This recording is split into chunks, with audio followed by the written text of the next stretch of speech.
Imagine being locked inside your home for your entire life. No school, no friends, not enough food. And, worst of all, the abusers are your own parents. This is the story of the Turpin family. A case so disturbing, it challenges the very idea of what we call home.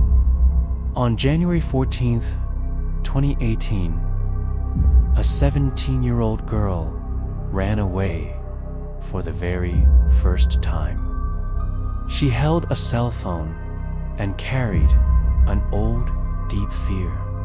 What she told emergency services sounded too improbable to be real. But it was real. My parents are hurting us. The trembling voice of the young girl revealed what the world would soon uncover. Inside that house in suburban California, 13 siblings were living in degrading, nightmarish conditions. David and Louise Turpin seemed like a normal couple, smiling, religious parents of a big family. But once you crossed the threshold of their home, the mask fell, revealing total, absolute, and cruel control.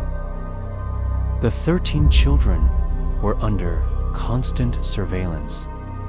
They were chained to beds, forbidden to bathe regularly, and deprived of food.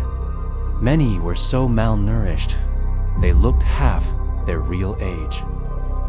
The children and teens had no contact with the outside world. They didn't attend school consistently, had no friends, and knew nothing beyond the walls of the house. They were invisible prisoners. The psychological control imposed by the parents was devastating.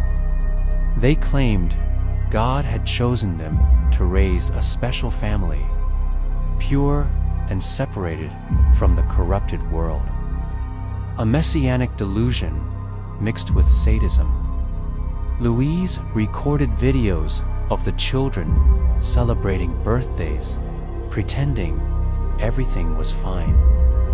The kids, dressed in matching outfits and forced smiles, could barely stand. Their public image was carefully manipulated.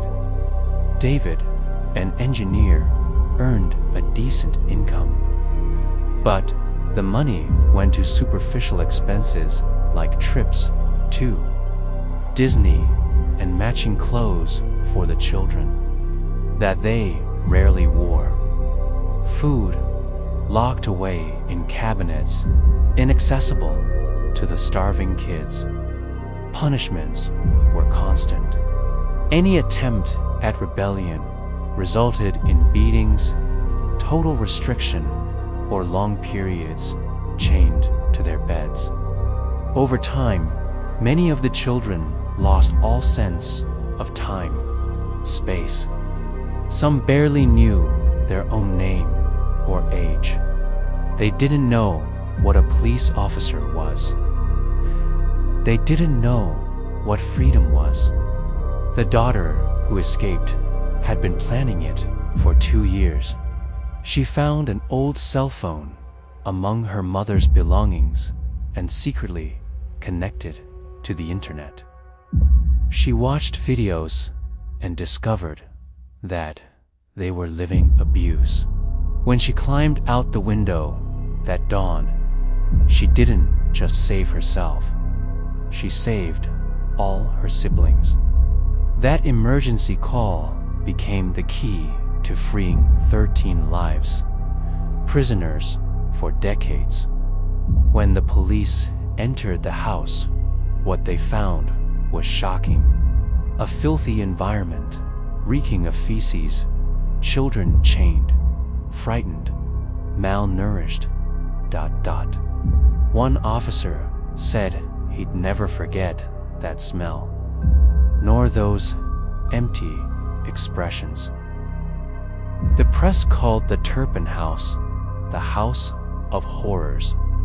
But perhaps the most disturbing part is how it went unnoticed for so long. No suspicions, no reports, no interventions. David and Louise Turpin were arrested and charged with multiple counts of torture, false imprisonment, child abuse, and neglect. In court, they showed little remorse. They tried to justify their actions with religion, but the justice system was unrelenting. Both were sentenced to life in prison with the possibility of parole after 25 years. During the trial, some of the children made emotional statements, saying they still loved their parents, even after everything. That's one of the cruelest aspects of ongoing psychological abuse.